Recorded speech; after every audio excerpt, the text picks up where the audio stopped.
सहनाववतु सहनौ भुनक्तु सह वीर्यं करवावहै तेजस्विनावधीतमस्तु मा विद्विषावहै। ओम शांति शांति शांति। ओम गुरुर्ब्रह्मा गुरुर्विष्णु गुरुर्देवो महेश्वरः गुरुरेव परं ब्रह्म तस्मै श्री गुरवे नमः। ओम नमः कोदंडहस्ताय सन्धिकृतशराय च खण्डिताखिलदैत्याय रामाय पन्निवारिणे रामाय रामभद्राय रामचन्द्राय वेदसे रघुनाथाय नाथाय सीताय पतये नमः।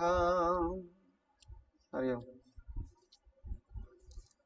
श्रीमद् रामायणं అరణ్యకాండం 20వ సర్గ వరకు వచ్చాం.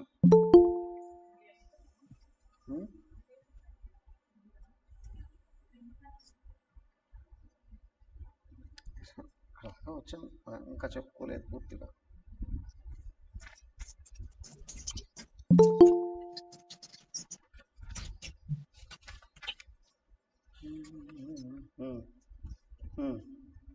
ఇరవై సర్గలో అయింది. శూర్పణఖకు ముక్కు చెవులు కోసేశారు. పరిగెత్తుకుంటూ వెళ్ళిపోయి వాళ్ళ సోదరులకు చెప్పుకుంది. అవునా? అదే ఇక్కడ విషయం కొంచెం చర్చించుకున్నాం. ఏమిటి అని అంటే, చపల చిత్తం కలిగినటువంటి వాళ్ళు, అంటే లోపల మనసు చెదిరిపోయిన వాళ్ళు, వాళ్ళు ఇంకా చెప్పాలి అని అంటే డిస్టర్బ్డ్ మైండ్ అంటారు. జరిగింది ఒకటైతే ఇంకొకటి వర్ణించి చెప్పడం. తనకు తెలుసు అక్కడ ఏం జరుగుతుంది అని, కానీ తన లోపల ఉన్న స్వార్థం లోభత్వంతో తన తప్పులన్నీ ఎదుటి వాళ్ళ మీద తోసి చుట్టూ ఉన్నవాళ్ళు నా వైపు తిప్పుకోవాలి, నాకు ఇష్టమైంది చెయ్యాలి. అసలు పాపం చేసింది ఎవరు? శూర్పణఖ. అక్కడ చెప్తుంది నా ఇష్టం వచ్చినట్టు తిరుగుతాను, నా ఇష్టం వచ్చినట్టు చేస్తాను అని. అదే మొదటి తప్పు. ఆ తర్వాత రాముడికి లక్ష్మణుడు కూడా వివాహం అయ్యి ఉంది. అక్కడికి వెళ్ళిపోయి మనం పెళ్లి చేసుకుందాము అని అనడం రెండో తప్పు. అవునా? లోపల కామంతో దృష్టి మూసుకుపోయి ఉండేటప్పుడు సత్యం అసత్యం, న్యాయం అన్యాయం, ధర్మం అధర్మాలు తెలియవు. నాకు ఏది కావాలనో అది ఎలాగైనా నెరవేర్చుకోవాలి. దీనికి కొంచెం తెలివితేటలు తోడైతే, అవునా, ఎదుటి వాళ్ళని బ్లాక్మెయిల్ చేయడం. అదే చేసింది ఇక్కడ శూర్పణఖ. వెళ్ళిపోయి అక్కడ వెళ్ళి వాళ్ళ దగ్గర అది చెప్పింది. తను చేసిన తప్పులన్నీ కప్పిపుచ్చుకొని ఎదుటి వాళ్ళ మీద నెట్టేయడానికి ప్రయత్నం చేసి వాళ్ళని దెబ్బ కొట్టాలి అని చూస్తుంది. అక్కడ ఉన్నది ఎవరు? సాక్షాత్తు భగవంతుడు. విశేషం ఏంటంటే ప్రతి ఒక్కళ్ళు ఉన్నవాడు భగవంతుడే.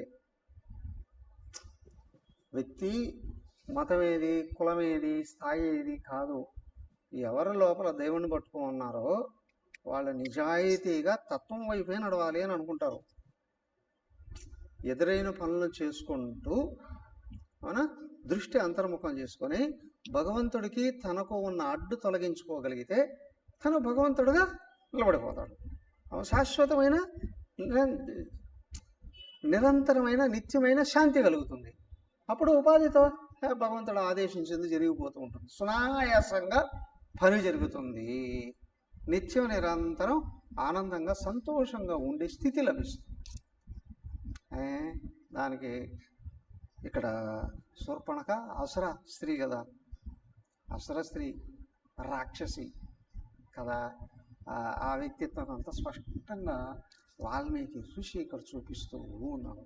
వెళ్ళే వాళ్ళ అనాలకు అంతా లేనిదంతా చెప్పి రాముడి మీద కోపాన్ని కలిగించింది.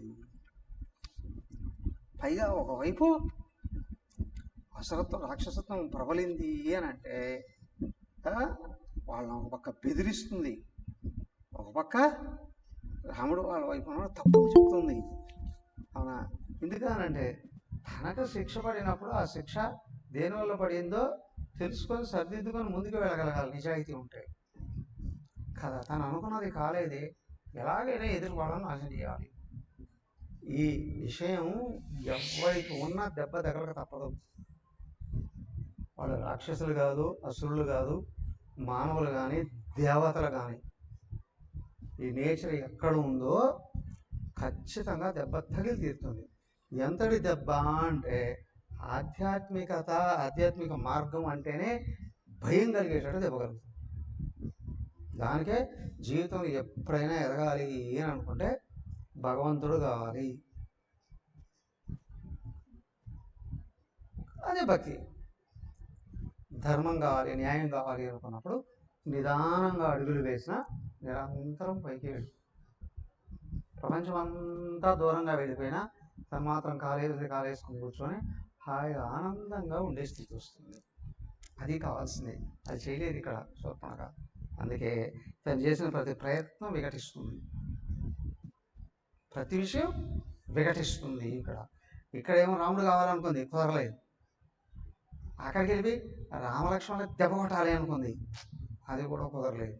ఏమైంది? వాళ్ళకి వెళ్ళి చెప్పింది.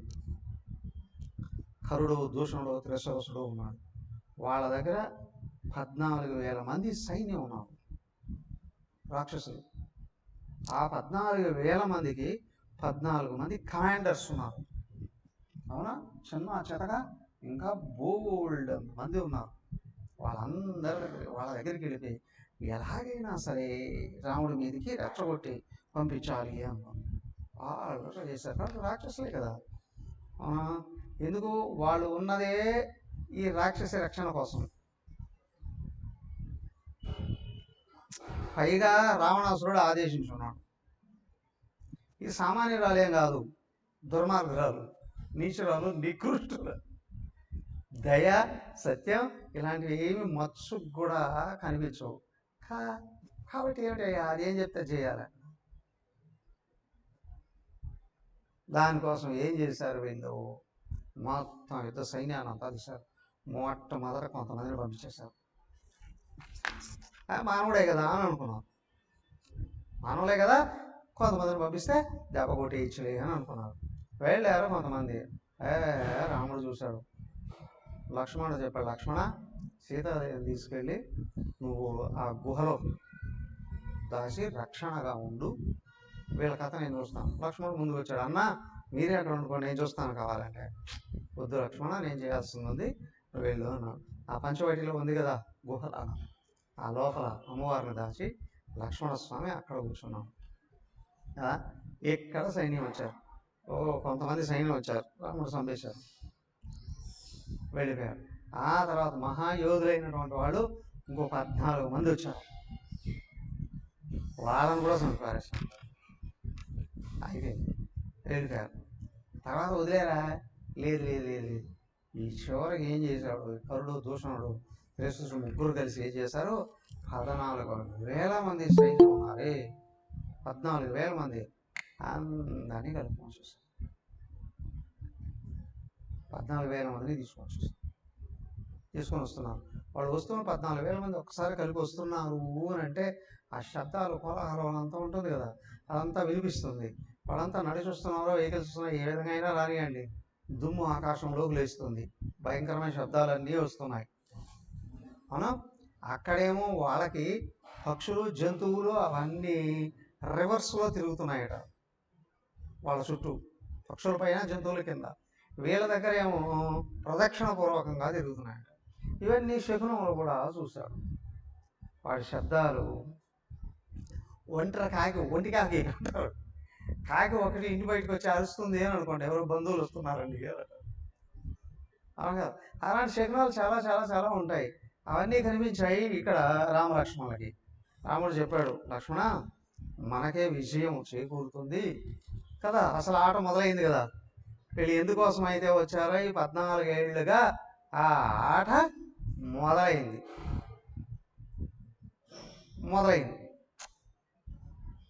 14,000 మంది వస్తున్నారు. లక్ష్మణుడికి మళ్ళీ మళ్ళీ జాగ్రత్త చెప్పాడు. రాముడు ఒక్కడే అక్కడ ఉన్నాడు. అందరూ కోలాహలంతో వచ్చేసారు. వాళ్ళు అనుకున్నారు మాత్రం 1-2 సార్లు అయిపోయింది కదా, సైన్యాలతో వచ్చారు, వాళ్ళ వల్ల కాలేదు, ఇక్కడంతా వ్యతిరేకత జరిగింది. ఈసారి ఎలాగైనా సరే రామలక్ష్మణులని చంపేయాలని వచ్చారు. వాళ్ళ ఎవరో ముగ్గురు, కరుడు, దూషణుడు, త్రిశూరుడు. కరుడు, దూషణుడు, త్రిశూరుడు.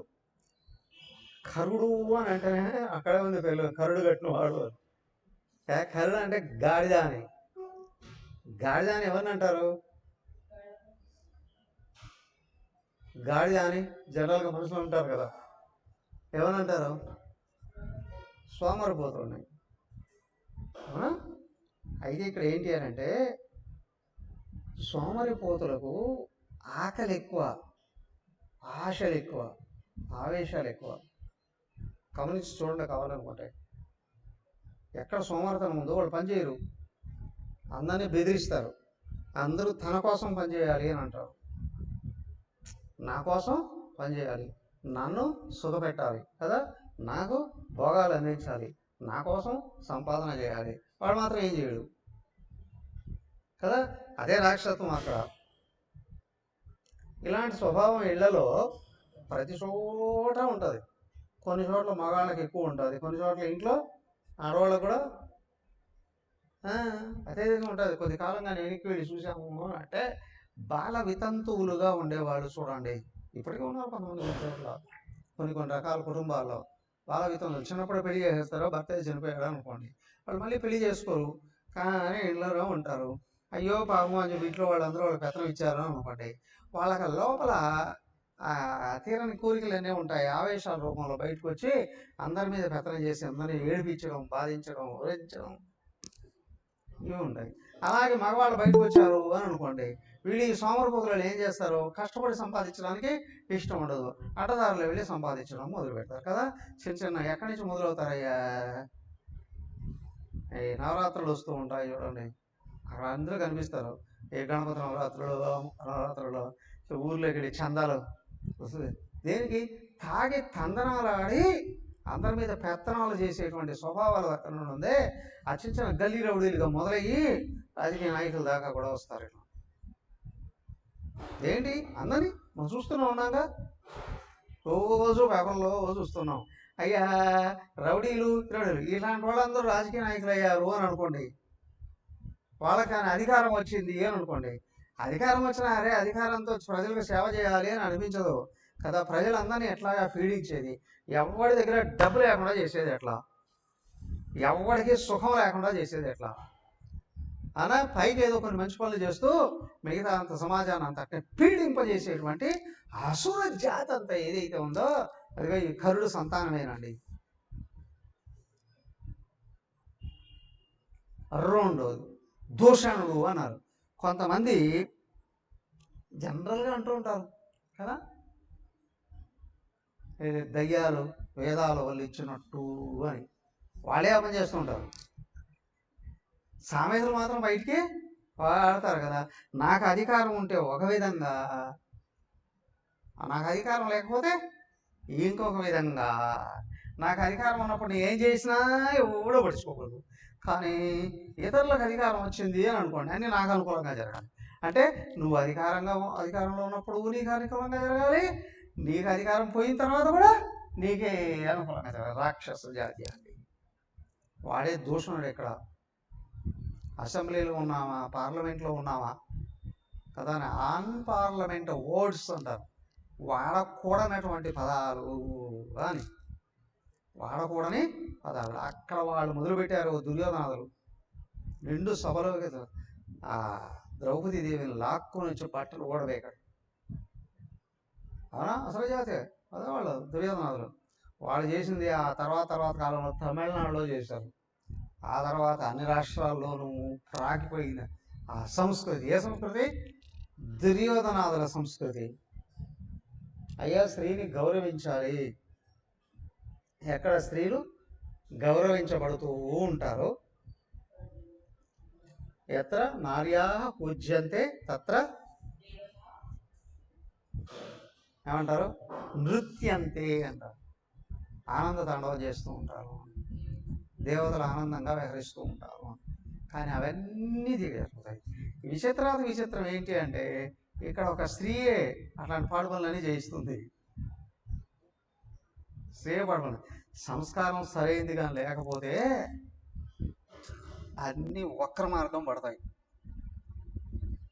అందుకే శూర్పణఖ ఇది చేసింది. దూషణుడు అన, నోరు తెరిస్తే ఇతరులని దూషించేటువంటి స్వభావం ఎక్కడైతుందో కుసంస్కారం, అది అందరికీ బాధలు కలిగిస్తుందండి. తర్వాత త్రిశిరుడు అన్నాడు, వీడు 3 తలకాయలు వాడు, వీళ్ళకి సైన్యాధ్యక్షుడు కూడా వాడాడు, త్రిశిరసుడు అని. ఏమన్నయ్యా త్రిశిరసుడు? 3 గుణాలే, 3 శరీరాలు, 3 అవస్థలు, జీవుడే. వీళ్లతో భయంకరమైన యుద్ధం జరిగింది రాముడికి. రాముడు ఒక్కడే యుద్ధం చేశాడు వీళ్ళని. వీళ్ళ చుట్టూ 14,000 మంది వాళ్ళందరూ ఉన్నారు. వాళ్ళందరూ ఎప్పుడయ్యా వీళ్ళందరినీ చంపేది? రాముడేమో ఒక్కడు అక్కడ, వీళ్ళేమో ఇంతమంది ఉన్నారు. ఇంతమందిని ఎక్కడ చంపాలి, ఎప్పుడు చంపాలి? విచిత్రంగాట వాళ్ళ ముగ్గురితోనేమో ప్రత్యేకంగా యుద్ధం చేయాల్సింది వచ్చింది. కానీ మిగతా 14,000 మంది ఉన్నారే, 14,000 మందిని 20 నిమిషాల్లో చంపేశాడు రాముడు. 14,000 మందిని 20 నిమిషాల్లో చంపేశారు. అదెట్లా చంపాడండి అని అంటారు. విచిత్రంగా రాముడు ఎవరిని చంపలేదు, వాళ్ళే చంపుకునేశారట, వాళ్ళే చంపుకునేశారట, వాళ్ళే చంపుకున్నారట ఒకరినొకరు. 14,000 గడ్డిపోసలు పక్కన పెట్టినా 20 నిమిషాల్లో తగ్గొడడం కష్టమే కదా. కానీ 14,000 మందిని 20 నిమిషాల్లో చంపేశాడు అని అంటే ఎలా అండి? ఒక ముహూర్త కాలం అండి అనేసారు. ఎలా అంటే రాముడికి తెలియనా అస్త్రశస్త్రాలు లేవు కదా, సమ్మోహన అస్త్రం వేశాడట. సమ్మోహనాస్త్రం. ఆ అస్త్రం వేసేటప్పటికి ఏమైంది అంటే 14,000 మంది రాక్షసులకి మోహం గమేసింది. ప్రతి ఒక్కడికి ఇంకొకడు రాముడిలాగా కనిపిస్తున్నాడు. అదృష్టవంతులేగా, అవునా కదా? వాళ్ళకి తెలివితేటలు ఉంటే శరణాగతులు అయి ఉండాలి అక్కడ, వాళ్ళ జీవితం తరించిపోయి ఉండేది. అవకాశం వచ్చినా తగిన వాళ్ళని తగిన వాళ్ళని పూజించకుండా అవమానించడం, బాధించడం, హింసించడం అనేది ఎక్కడైతే జరుగుతుందో వాళ్ళ జీవితాలు భయంకరమైనటువంటి చావులే ఎదుగుతాయి. ఎవరు? జయేంద్ర స్వాముల వారు అంత గొప్ప మహానుభావుడు, అవునా? ప్రపంచాన్నంతటిని అనుగ్రహించే అంత స్వభావం కలిగిన వాడు. ఆయన్ని ఆ టైంలో ఉన్న ఇద్దరు ముఖ్యమంత్రులు భయంకరంగా తీసుకుని వెళ్ళి వేధించారు. ఆయన అటు జైల్లో వేశారు. అప్పుడే వచ్చింది సునామీ, 1000 మందిని చంపేసింది. అవునా? ఎవరైతే ఆయన్ని తీసుకుని వెళ్ళిపోయి జైల్లో వేసి వేధించారో వాళ్ళు ఇద్దరు దిక్కులేని సాగు చచ్చారు. ఇద్దరు ముఖ్యమంత్రులు. అవునా? ఏమైంది? ఆ ప్రజలకి అనేక రకాలైన బాధలు కలిగాయి ఆయన జైల్లో ఉన్నంత వరకు. ఏమయ్యా? ఆయన హాయిగా 90 ఏళ్ళ పైన బతికాడు, రాజలాంఛనాలతో అత్యంత ఆనందంగా. ఆయనకి ఏ బాధ కలగల. వీళ్ళేం చేయగలిగారండి? వీళ్ళ జీవితాలను వీళ్ళు నాశనం చేసుకున్నారు కదా. సో కాబట్టి ఏంటి అంటే లోపల అసుర గుణాలుగా ఎవరిని గౌరవించాలి, ఎవరిని గౌరవించకూడదు అనేటువంటి విషయం తెలియదు. ఇప్పుడు అందరికీ రాముడు కనిపిస్తూ ఉంటే రాముడికి శరణాగతులు అయితే వీళ్ళకి ముక్తి కలిగేది కదా. ఇదిగో రాముడు వయసాయి, పొడిచాయి, చంపేయి, పొడిచేయి, నరికేయి. వాళ్ళు ఏమైందయ్యా? ఒకరు కత్తులు దూసుకున్నారట, ప్రాణాలు వేసుకున్నారట. 14,000 మంది 20 నిమిషాల లోపల ఒకడు ఇంకొకరిని పొడుచుకొని చంపేసుకున్నాడు. హాయిగా అయిపోయింది. రాముడు ఒకే బాణం వేసి కాముగా చూసుకుంటాడు. అట్లా గమనిస్తే జీవితం అసంకల్పితంగా రాలేదు, అయాచితంగా రాలేదు. ఎంతో కష్టపడితే 100 కోట్ల జన్మలలో అవునా పశుపక్షాదులుగా జీవించి తెలుసో తెలియకో పుణ్యం కూడబెట్టబెడితే మానవ జన్మ వచ్చింది అని. ఈ మానవ జన్మలో అవునా వ్యక్తిత్వాన్ని వికసింపజేసుకుంటూ అవునా సొంత మేలు కొంతమాని పొరుగువారికి తోడుపడవై, అది జీవితానికి ప్రారంభం కదా. చివరికి అలాగా దాన్ని పెంచుకుంటూ ఇతరులకు సహకరించడము అనేది పెంచుకుంటూ రావడమే జీవితంలో ధర్మం. పరోపకారాయ ఇదం శరీరం. శరీరం ఎందుకు వచ్చిందయ్యా? ఇతరులకి సహకరించడానికి. అదే ధర్మం అని అన్నారు. పీడనం అధర్మం, పాపం, పాపకర్మ. ఇతరులకు బాధ కలిగించడం పాపం, ఇతరులకు సహకరించడం పుణ్యం. ఇది ఎక్కడైతే పాటిస్తూ ఉన్నారో పాపాన్ని పట్టుకున్నాడా పతనం అయిపోతాడు, పుణ్యాన్ని పట్టుకున్నాడా పైకి రావడానికి అవకాశం ఉంటుంది. సాక్షాత్తు రాముడే ఎదురుగా కనిపిస్తుంటే వీళ్ళు వినియోగించుకోలేక వాళ్ళను వాళ్ళు పొడుచుకొని అందరూ కుప్పకూలారు 20 నిమిషాల్లో. మిగతా వాళ్ళు ఉన్నారు, కరుడు దూషణుడు శిష్యుడు, వాళ్ళని ఒక్కనొక్కను పట్టుకొని పెద్ద యుద్ధమే జరిగింది. అయినా వాళ్ళకి రాముడు వాస్తవానికి యుద్ధం చేయాల్సిన అవసరం లే, లోపల సంకల్పం చేస్తే చాలు అక్కడికక్కడ పడి చచ్చిపోతారు. ఎందుకయ్యా అందరిలో ఉన్న ఆత్మరాముడు అవునా, ఈయన ఇక్కడ కూర్చొని స్విచ్ ఆఫ్ చేస్తే చాలు, సంకల్పం వెనక్కి తీస్తే చాలు కుప్పగూలిపోతాడు. కానీ మానవ అవతారంలో వచ్చాడు కదా, దానికి ప్రతి ఒక్కడు వాస్తవానికి పరమాత్మ స్వరూపుడే. ఇది గుర్తించి నిలబెట్టుకోవాలి అనుకున్నప్పుడు ధర్మం, సత్యం, న్యాయం వీటిని పట్టుకొని పైకి ఎక్కాలి. ఊరికి తెలిస్తే సరిపోదు, ఆ విశాలమైన హృదయాన్ని వ్యక్తం చేసుకునే కొద్దీ అజ్ఞానము దాని నుండి పుట్టిన అసురగుణాలు కరిగిపోతాయి. కానీ అది తెలియకుండా కేవలం నేను ఈ దేహం అనుకొని 7 దేహాలను హింసించడమే లక్ష్యంగా పెట్టుకున్నాడో అక్కడికక్కడ కనిపిస్తుంది పతనం. కానీ తెలిసినా తెలియకపోయినా ప్రతి ఒక్కడు భగవత్ స్వరూపుడే, భగవత్ స్వరూపుడే. అది గుర్తించుకోగలగాలి. నువ్వు సుఖంగా ఉండాలి, ఎదగాలి అని అనుకుంటే.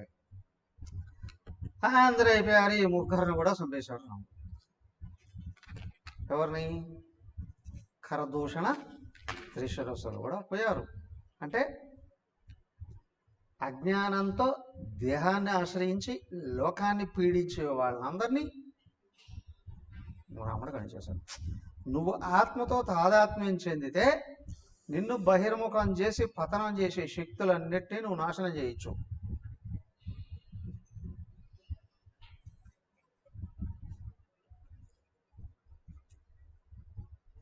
అదే రాముడు చేసింది ఇక్కడ. ఆత్మను పట్టుకున్నవాడు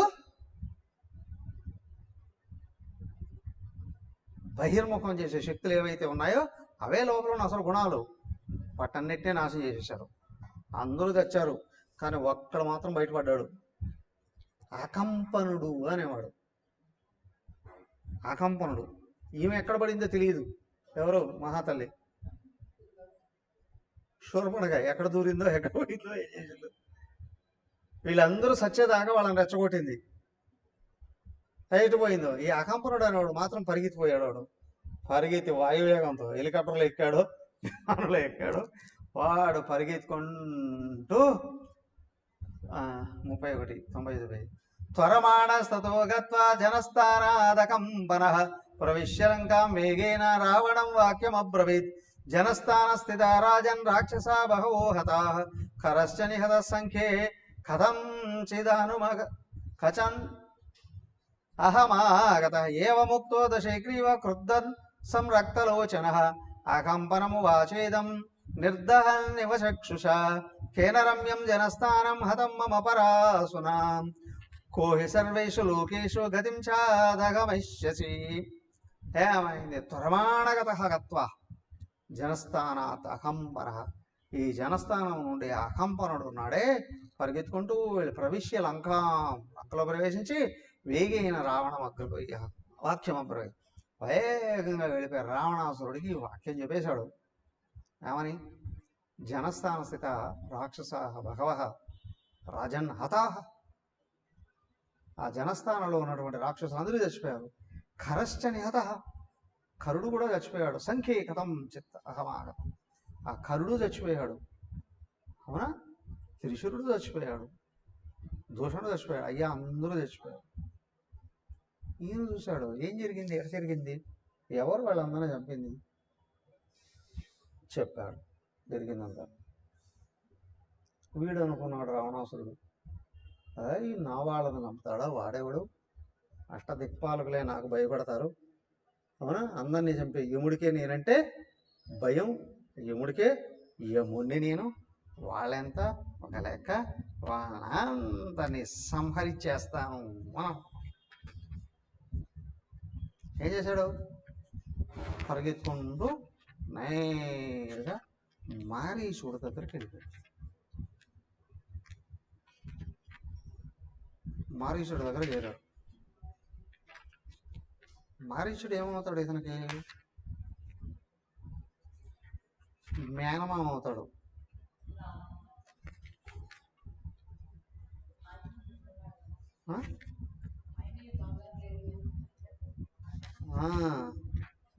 అదే ఫస్ట్ టైం వెళ్ళాడు మారీచుడి దగ్గరికి. ఈ జరిగిన విషయం అంతా చెప్పేశాడు. ఓ మారీచా, నువ్వు రావాలి, రావణాసురుని అదే రాముడిని చంపేసి ఆ సీతాదేవిని పట్టుకొద్దాము అని. కానీ మారీచుడు చక్కగా ఈయన బోధ చేశాడు. ఎవరికి?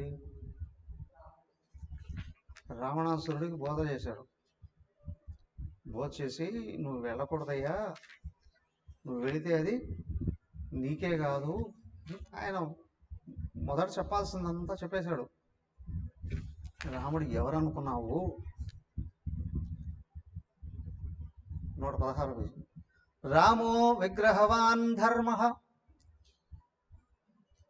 సాధు సత్య పరాక్రమ రాజా సర్వస్య లోకస్య దేవానాం మఘవానివ కథం త్వందస్య వైదేహీం రక్షితాం స్వేన తేజస ఇచ్ఛసి ప్రసవం హర్తుం ప్రభామివ వివస్వతః. ఆయన చెప్పాడు, ఏమనుకున్నావు నువ్వు రాముడి గురించి? రామో విగ్రహవాన్ ధర్మ, రాముడు సాక్షాత్ మూర్తి భవించిన శాశ్వత ధర్మం. భగవంతుడే రాముడిగా ఉద్భవించాడయ్యా. రాక్షస సంహారం కోసం నువ్వు జాగ్రత్త పడు, అవునా? నువ్వు రాముడి మీదకి వెళ్ళకు, చెప్పాల్సిందంతా చెప్పాడు. చక్కగా కూర్చోబెట్టి బాగా జ్ఞానబోధ చేశాడు. పైగా ఇంకా కొన్ని విషయాలు చెప్పాడు. ఈయన ఇంతకుముందు రాముడితో కలిశాడు ఎప్పుడైనా మారీచుడు? కాలేదా?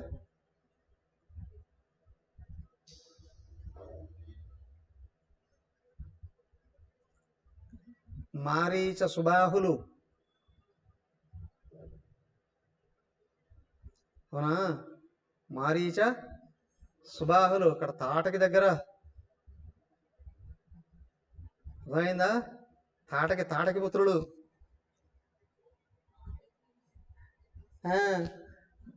బాలకాండలోనే కలిశారు వీళ్ళు. మారీచ సుబాహులు ఇద్దరు కలిసి అక్కడ ఉండి ఏది ఆ విశ్వామిత్రుడు చేస్తున్నటువంటి యాగానికి అడ్డుపడుతూ వచ్చారు కదా. అడ్డుపడుతూ వచ్చినప్పుడు రామ లక్ష్మణులు అక్కడికి వచ్చి, వీళ్ళు చిన్నప్పుడు కదా అక్కడ సుబాహుడిని ఏమో కొట్టేశారు. మారీచుడిని ఒక దెబ్బ కొడితే వాడు కంట్లో తగులుకుంది బాణం, తీసుకెళ్ళి హిందూ మహాసముద్రంలో పడిపోయాడు. ఎక్కడ కొడితే? బీహార్లో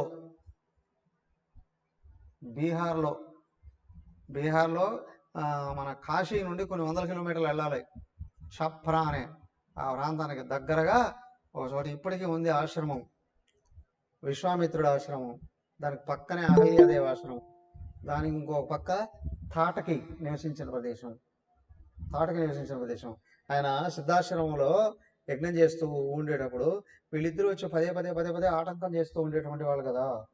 ఆ టైంలో కొడితే సుబాహుడు చచ్చిపోయాడు, కానీ మారీచుడికి కంట్లో తగులుకొని బాణం హిందూ మహాసముద్రంలో విసిరి పారేసినాడు. అప్పుడు అంత దెబ్బతిన్నాడు. కానీ వాడు మళ్ళీ వచ్చాడట. మళ్ళీ ఓసారి వస్తే రాముడు భయపెట్టాడు, లక్ష్మణుడు పెద్ద చేశాడు, రాముడు భయపెట్టాడు. అప్పుడు మళ్ళీ వీళ్ళు అరణ్యవాసానికి వచ్చారు కదా, అరణ్యవాసానికి వచ్చినప్పుడు మళ్ళీ ఒకసారి కలిశాడు కదా దండకారణ్యం దగ్గరగా. ఆ అనుభవాన్ని కూడా చెప్తాడు. అయ్యా, నేను అరచేతిలో ప్రాణాలు పెట్టుకొని బతుకు జీవుడు అని పరిగెత్తుకుంటూ వచ్చేసాను. నాకు అప్పుడు అర్థమైంది రాముడు అంటే సాక్షాత్ పరమాత్మయ్యే అని.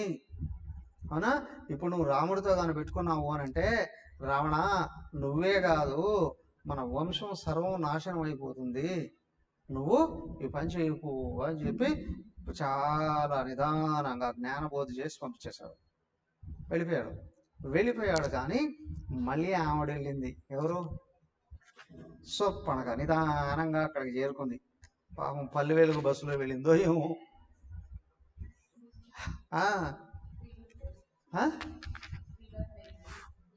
ఫ్రీ బస్సులో వెళ్ళింది, తెలంగాణ బస్సులో వెళ్ళింది. తెలంగాణ బస్సులో వెళ్ళి ఫ్రీ బస్సులో వెళ్ళి అవునా, అక్కడికి వెళ్ళి పాపం బిడ్డ ఏం చేసింది, అక్కడ రావణాసురుని ఇంకా రెచ్చగొడు లోపల కసి కసి కసి దానికి అసుర అసుర అసుర అన్నారు. ఇప్పుడు ప్రతి ఒక్కడికి కష్టాలు వస్తాయి. అవునా, సద్గుణాలు కలిగిన వాళ్ళు ఆగి ఆలోచించుకుంటారు, నాకు ఈ కష్టం ఎందుకు వచ్చింది అని. ఆగి ఆలోచించుకొని కష్టాన్ని తొలగించుకొని జీవితాన్ని ముందుకు నడుపుకొని వెళ్ళిపోతారు కదా. కానీ ఇక్కడ ఏం చేస్తుంది, దానికి అసురులు ఏం చేస్తారు, ఏదైనా కష్టం వస్తే ఇతరుల మీద నెట్టేస్తారు. వాడి వల్ల నాకు కష్టం వచ్చింది కాబట్టి వాడిని దెబ్బ కొట్టాలి. అన్ని చోట్ల అన్ని మార్గాల్లో ఉంటారు. ఇట్లాంటి వస్త్రాలు కట్టుకున్న వాళ్ళు కూడా ఉంటారు. ఇట్లాంటి వస్త్రాలు కట్టుకున్న వాళ్ళు అసుర లక్షణాలు కలిగినటువంటి వాళ్ళే అంటారు. అక్కడికి వెళ్ళి రావణాసురుడిని బాగా రెచ్చగొట్టింది. జనరల్గా వీళ్ళకు తెలివి లేని వాళ్ళు కాదు, తెలివి ఉంది, శక్తి ఉంది, కానీ పర్వెక్టెడ్ అన్నారు, పక్కదారి పట్టిన వాళ్ళు, దారి తప్పిన వాళ్ళు. వీళ్ళు ఏం చేస్తారు, వీళ్ళు అనుకున్నది ఎలాగైనా జరగాలి అని అంటారు. రావణాసురుడి దగ్గరికి వీళ్ళు ఏం చేసింది తెలుసా, మొట్టమొదటి సీతాదేవి గురించి వర్ణించింది. సీతాదేవి అందచందాలను వర్ణించింది. అంటే వాళ్ళ లోపల ఆశ చిగుర్చుకునేసింది. వాడు పైగా అంది, అన్నా ఈ భూలోనే కాదు బ్రహ్మాండంలో నీ అంత అందగాడే ఉడులేడు, అవునా, అంతే అందం కలిగింది సీతాదేవి. సీతాదేవిని చూస్తూనే నాకు అనిపించింది ఇవి తీసుకొచ్చి నీకు గిఫ్ట్గా ఇద్దామని. అర్థమైందా? నీకు సమర్పిద్దాం అనుకున్నాను, ఆవిడ నీకే సరైన ఇలా అని అనుకున్నాను, నీ దగ్గరే ఉండాలి అని అనుకున్నాను, నేను ఎంతో ప్రయత్నం చేశాను. కానీ ఆమె పక్కన ఉన్నారు దుర్మార్గులు. ఎవరు? రామలక్ష్మణుడు అనేటువంటి వాళ్ళు. వాళ్ళు అడ్డుపడి నా ముక్కు చెవులు కోసేశారు. కానీ వీడు ఆమె ఏం చెప్తున్నా, ఒక పక్క ఆశ వస్తుంది, అయినా రెండో పక్క మారీచుడు చెప్పిన బోధన కూడా గుర్తొస్తుంది.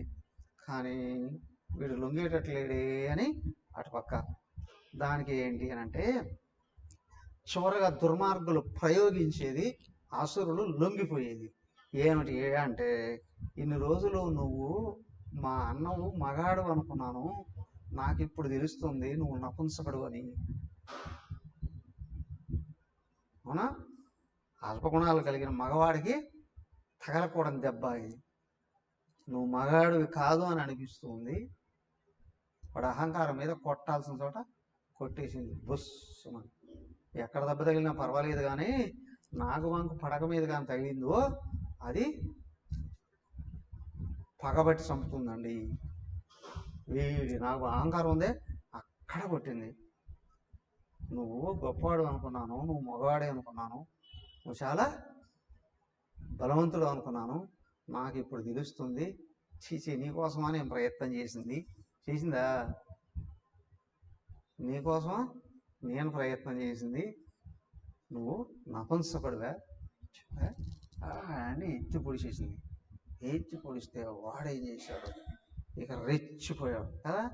ఒక పక్క సీత ఇది ఆశ, రెండో పక్క ఇది రెచ్చగొడుతుంది పక్కన. అందరూ ఏమనుకుంటారు, నిండు సభలో, బయట కూడా కాదు, సభలో రెచ్చగొట్టేసింది బిడ్డ. ఆడ తట్టుకోలేకపోయాడు, ఇంకా లోపల చెదిరిపోయింది మనసు. దానికి జ్ఞానం ఎంతున్నా నిగ్రహంగా లేకపోతే వ్యక్తి ఎప్పుడో ఒకసారి దెబ్బతింటాడు. దానికి నిగ్రహం ఎట్టొస్తుందయ్యా అంటే, కళలో కూడా ధర్మ మార్గాన్ని తప్పకూడదు అనుకున్నవాడు ఉన్నాడే, ధర్మాల్ని తప్పకూడదు అని అనుకున్నాడు రే, వాడి నిగ్రహాన్ని కోల్పోడు.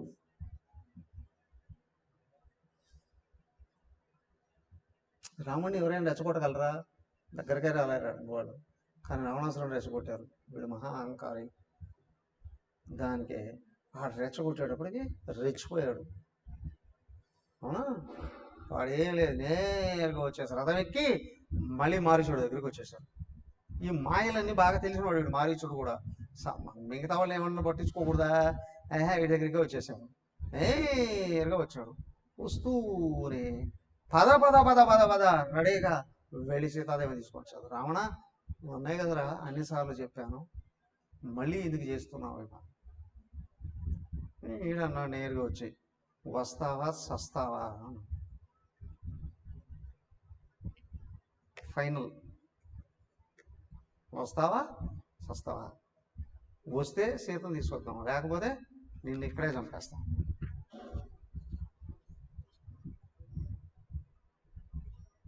దానికి అన్నాడు, ఆజ్ఞప్తో 127 ఆజ్ఞప్తో రాజవద్వాక్యం ప్రతికూలం నిశాచర అబ్రవీత పరుషం వాక్యం మారీచో రాక్షసాదివం ఖేనాయముపదిష్టం తే వినాశ భావకర్మణ సపుత్రస్య సరాష్ట్రస్య సమాత్యస్య నిశాచర. ఆడు గర్వంతో హుకుం జారీ చేశాడు, వస్తావా సస్తావా అని.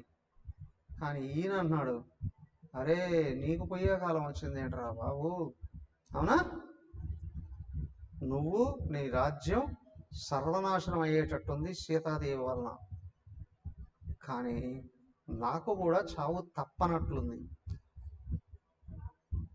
నాకు కూడా చావు తప్పనట్లుంది, ఖచ్చితంగా నేను కూడా చచ్చిపోయేటట్టున్నా.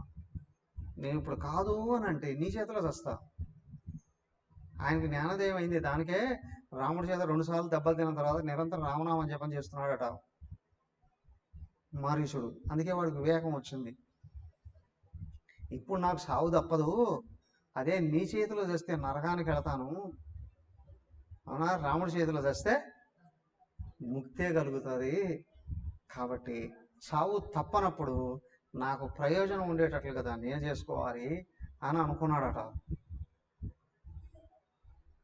చెప్పేశాడు, నువ్వు కానీ సీతాదేవి జోలికి వెళ్ళావో నీ వంశం సర్వనాశనం కావడం, కానీ ఇప్పుడు నన్ను నిర్బంధిస్తూ ఉన్నావు, నేను వస్తా, నాకు సాగు పోయింది, అదే సత్యదేదో రాముడి చేతిలోనే చచ్చిపోతా, పద అన్నాడు. పద అన్నాడు, నేరుగా వచ్చేసాడు. నేరుగా వచ్చి ఇప్పుడు ఎలా వచ్చారు, వీడు మాయా లేడీ రూపంలో వచ్చాడు. ఎలా ఉందయ్యా లేడీ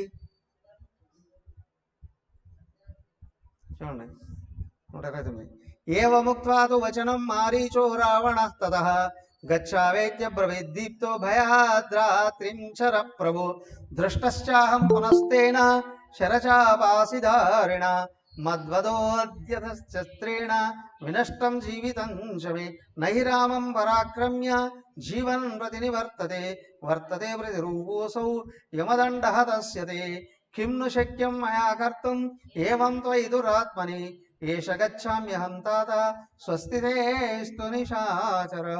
వాడు చూశాడు అని ఆలోచన చేశాడు, ఇదిగో నా జీవితం ముగిచేటట్టుంది కదా, నీకు మేలు కలగాలి, నాకు చావు దగ్గర పడ్డప్పుడు, దానికే అంటారు ఏంటంటే ప్రతి ఒక్కడికి చావు అనేది వస్తుంది. ఎవడు భగవంతుడు అనుగ్రహానికి గురై ఉన్నాడో వాళ్ళకి ముందే తెలుస్తుంది. భగవంతుడు అనుగ్రహానికి గురై ఉన్నటువంటి వాడికి తెలుస్తుంది. దానికి యోగులు మహాత్ములు అయినటువంటి వాళ్ళు, మహాత్ములు ప్రతి ఒక్క ఒక్కరో కూడా కొద్ది రోజుల ముందు వాళ్ళ సావును వాళ్ళే చెప్పేస్తున్నారు. గురుదేవుడు సంవత్సరం రోజుల ముందు చెప్పాడట, పలానా రోజు శుభదినం అని. వివేకానంద స్వామి నెల రోజుల ముందు చెప్పాడట. మాతాజీ గారు కూడా 6 నెలల ముందే సూచనలు ఇచ్చేశారు. యోగులకు తెలుస్తుందట. గురుదేవుడు డేట్స్తో సహా చెప్పేశాడు. వివేకానంద స్వామి కూడా డేట్ చెప్పేశాడు, పలానా రోజు పలానా టైం అని కూడా. మహాత్ములకు తెలుస్తాయండి వాళ్ళకి.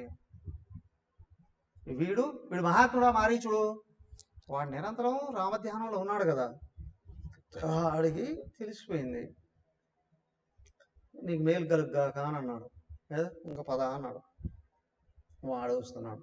దండకారణ్యంలోకి వచ్చేసారు. వాడు మాయ లేడి రూపం దాల్చారండి. జనరల్గా ఈ పదం అంతకు ముందు ఉందో లేకపోతే ఆ తర్వాత ఉందో, దుర్మార్గులు అయినటువంటి వాళ్ళకి, ముఖ్యంగా స్త్రీలకు వాడతారు కదా మాయలేడి అని కదా. అంటే దుర్మార్గురాలైన స్త్రీకి కదా తెలివితేటలతో ఇతరులని మోసం చేసి దెబ్బ కొడుతూ ఉన్నటువంటి వాళ్ళకి వాడతారు. లేడీ అంటే ఇంగ్లీష్లో లేడీ అంటే స్త్రీ కదా. ఇక్కడ లేడీ అంటే జింక. మాయ లేడీ, అది నిజమైంది కాదు అని. అంటే పైకి ఒక విధంగా కనిపిస్తూ చాలా అందంగా ఉండొచ్చు. అదే ఇక్కడ ఈ లేడీని కూడా చూపించారు. ఏంటి అని అంటే బంగారు వర్ణంలో ఉందట. ఉండి వెండి రూపాయి బిళ్ళంతా వెండి మచ్చలు ఉన్నాయట. వెండి మచ్చలు ఉన్నాయట.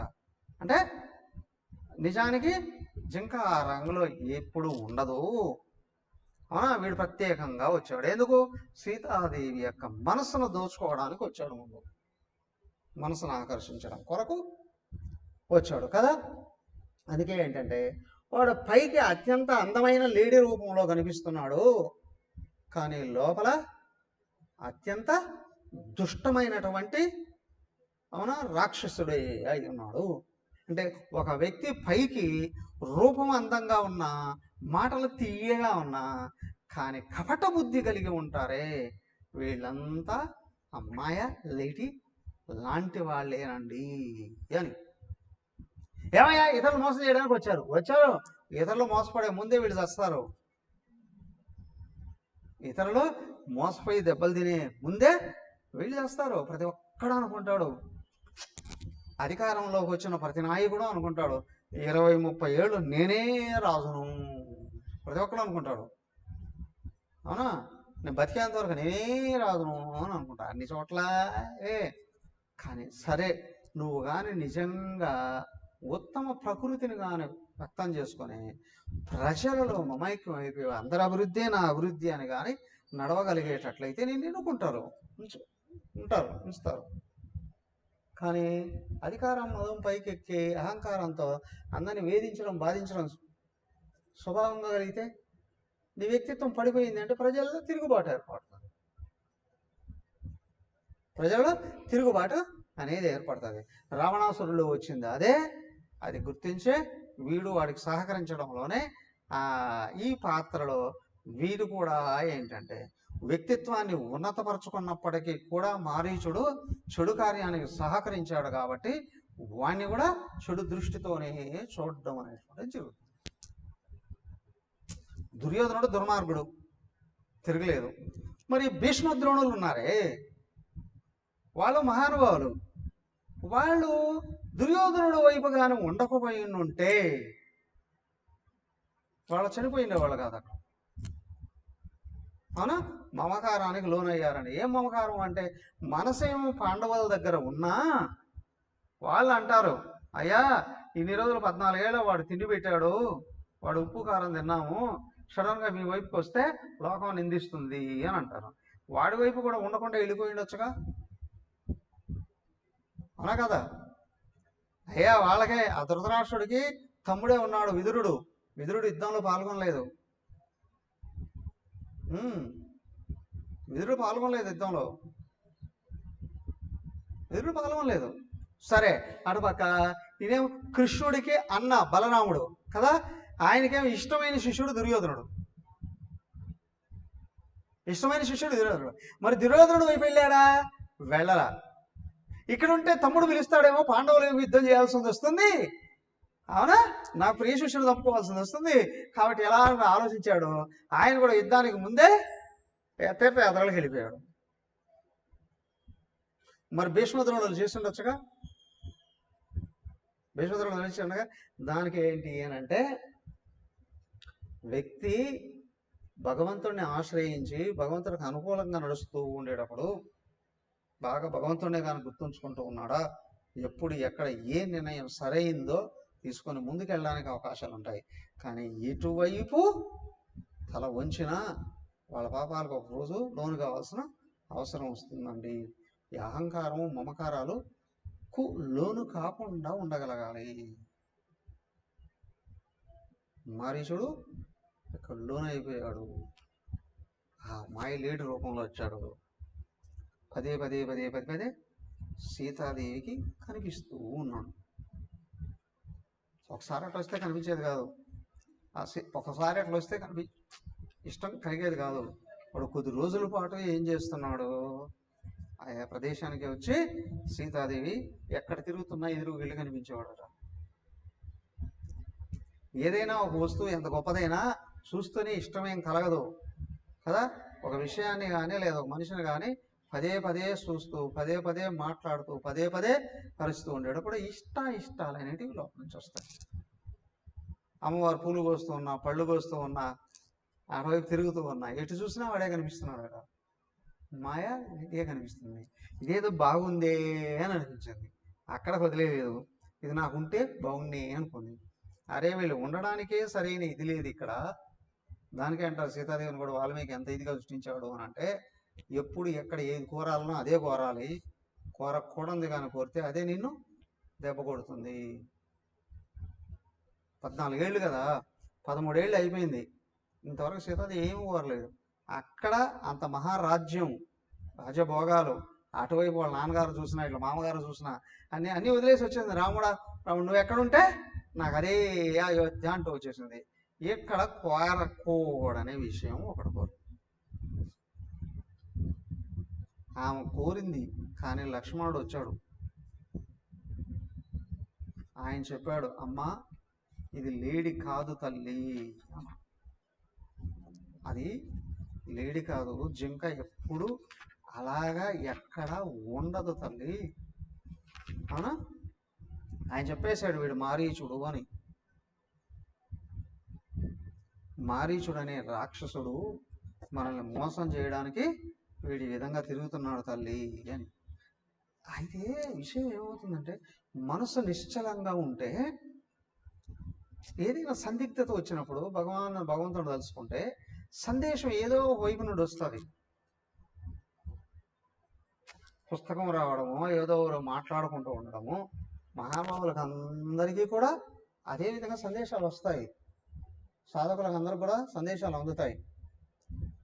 కానీ దేని మీదైనా ఒకదాని మీదగా తీవ్రంగా కోరికగాని కలిగింది అనుకోండి, ఎవరు చెప్పినా వినరు. ఇప్పుడు అమ్మవారికి కూడా అక్కడ అది కలిగిందండి, నాకు లేడి కారి. లక్ష్మణ స్వామి వచ్చాడు, అమ్మ వాడు మారీచుడు, అవునా, చెప్పాడు విషయం కూడా. మనం ఇంతకుముందు 14,000 మంది రాక్షసుల్ని చంపేశాం కదా శూర్పణఖతో, మనల్ని మోసం చేయడానికి వచ్చారు, దాన్ని కోరుకుంటే మనకు కష్టాలు కలుగుతాయి.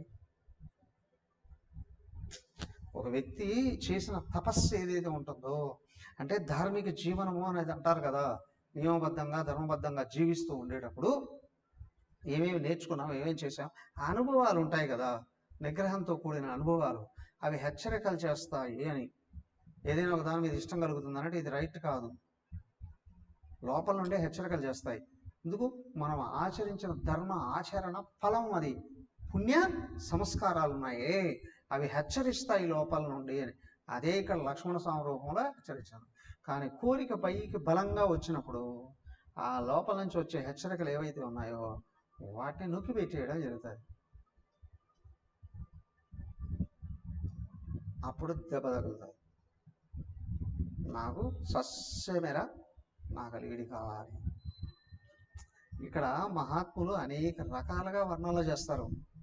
సీతాదేవి ఒక్క అభిప్రాయమైన రాముడిని కనుక్కో ఉండొచ్చు కదా, ఇది ఏమిటి, కోరచ్చా కోరకూడదా అని ఆమె ఊహించుకుందట.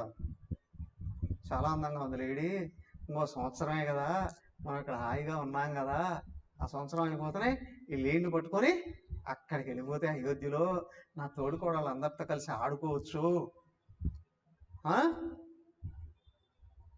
ఆమె ఎక్కడి నుంచి ఏం ఆలోచించుకుంటుందో చూడండి.